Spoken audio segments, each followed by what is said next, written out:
फक्त पाणी पिऊन एक दिवस उपवास जर केला तर त्याचे कोणते फायदे तोटे होतात?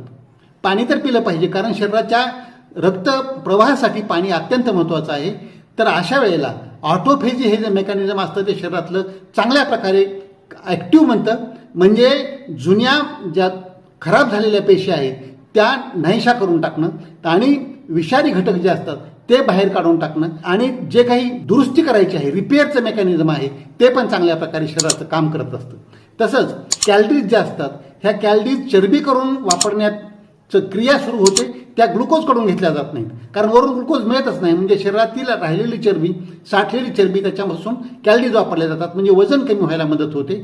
तर हे शुगर ज्यांना आहे, डायबिटीसच्या रुग्णांनी अशा प्रकारचा उपवास नाही केला पाहिजे. तसंच मानसिक आरोग्यही चांगल्या प्रकारे राहतं, पचनसंस्था त्याला आराम मिळतो आणि कॅन्सरसारखे आजार कमी व्हायला मदत होते.